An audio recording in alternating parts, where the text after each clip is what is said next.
Dr. Chinmay, thank you so much for joining us today. It's a pleasure and honor to have you on our show. Absolute delight for us to be here too.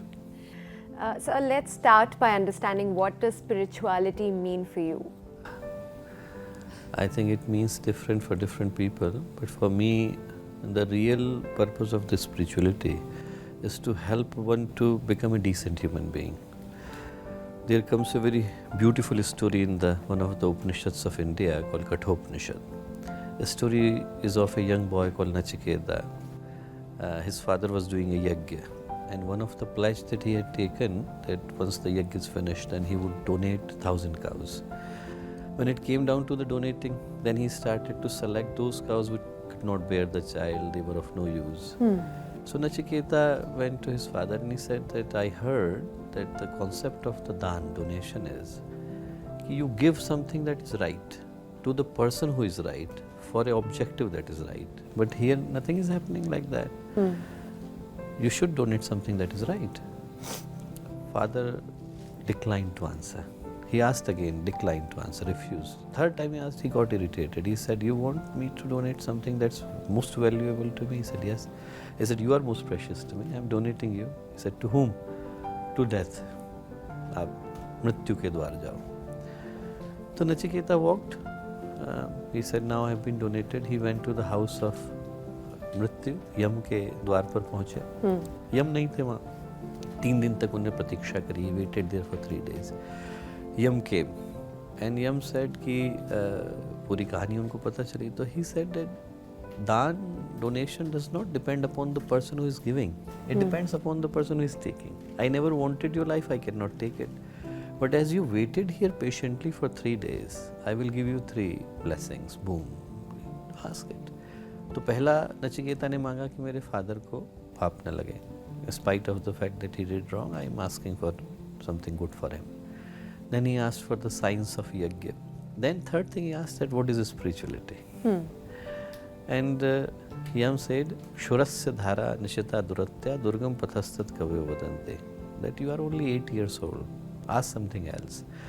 This path is so difficult that even the big rishis, they are afraid of walking on it. It's like walking on the edge of the knife. क्योंकि जो decent human being बनना है वो शायद व्यक्ति के लिए सबसे ज़्यादा difficult है. और व्यक्ति के हृदय में अच्छी भावनाएं हो और 1 घंटे के लिए नहीं हो, जीवन पर्यंत हो. हर समय आदमी अच्छा करने की सोचे, अच्छा करने के लिए जिए.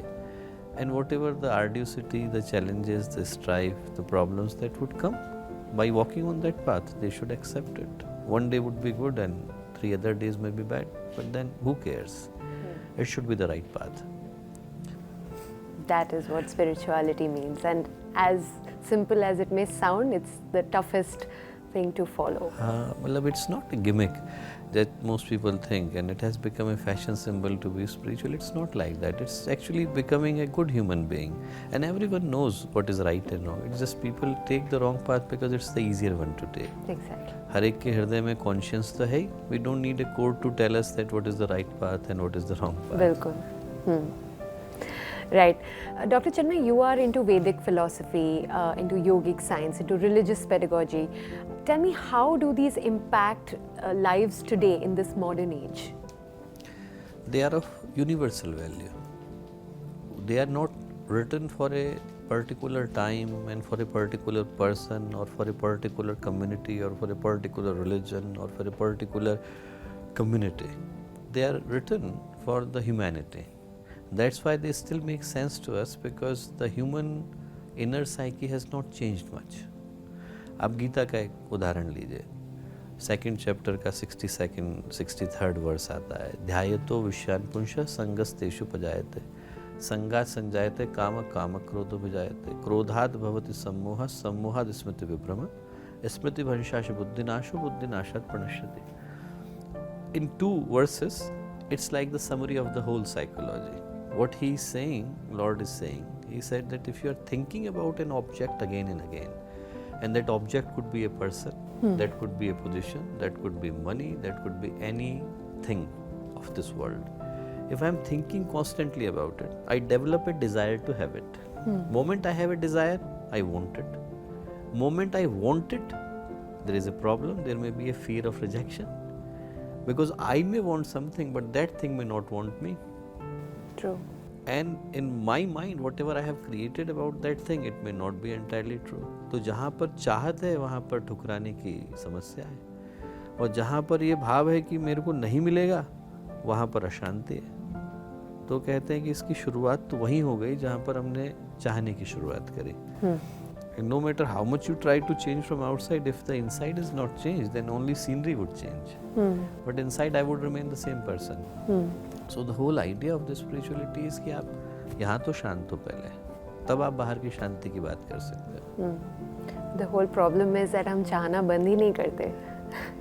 हाँ, यदि आदमी क्या है वही पिक्चर रोज रोज देखे, उसी सिनेमा हॉल में बैठ के देखे और हर बार ये सोचे कि एंड डिफरेंट हो जाएगा तो कैसे होएगा. मूवी तो बदलनी पड़ेगी, आदमी को जीने का तरीका बदलना पड़ेगा, सोचने का तरीका बदलना पड़ेगा. That doesn't change, then outcome remains the same. Dr. Chinmay, you were doing very well professionally in the UK. What drew you to India? Was it some kind of an inner calling? Life of Gurudev, he lived a life of absolute pinnacle of the human possibility. For 42 years of his life he was in solitude. Remaining 38 years he wrote 3,400 books, translated entire Indian scriptures, made it available for free, said wisdom cannot be priced, and established the entire fraternity that we now call as the Gayatri Parivar, and it's huge, 150 million members are there, thousands of centers are there, but all driven because of the divine life that he lived. So no matter what we do, there is such a strong calling for the way he lived his life. And if you are standing for a right cause and you have got a belief that it's a sacred objective, then life becomes fulfilling. So I think the call is coming because we have seen him, and we know that what he was standing for was the right thing to do. Well, Dubai is very, very happy to see you, and आपके यहाँ बहुत सारे followers हैं, तो उनके लिए एक message. Dubai से ज़्यादा अच्छा स्थान हम लोगों को लगा नहीं, जितनी डाइवर्सिटी है, जितनी यूनिटी है. आज सुबह ही मैं एक जगह पर था तो मैं यही बोल रहा था कि गुरुदेव ने 4 सूत्र दिए थे, एकता, समता, शुचिता, ममता, कि लोग जो है जहाँ कहीं पर भी हों, यूनाइटेड हों, इक्वलिटी हो, उनमें अच्छा करने का भाव हो, सीक्रेटनेस हो, और कंपैशन हो, ममता हो, ह्यूमैनिटी हो. And if these values are there, then wherever they are, they would create a new world order, and that's what we feel here in Dubai. I think it's a wonderful place to be, and everyone I have spoken to since I arrived, I felt that people are so much committed to doing something good, and that kind of passion is what makes Dubai very unique. Wonderful. Thank you so much for talking to us, Dr. Chinmay. Thank you, Priya.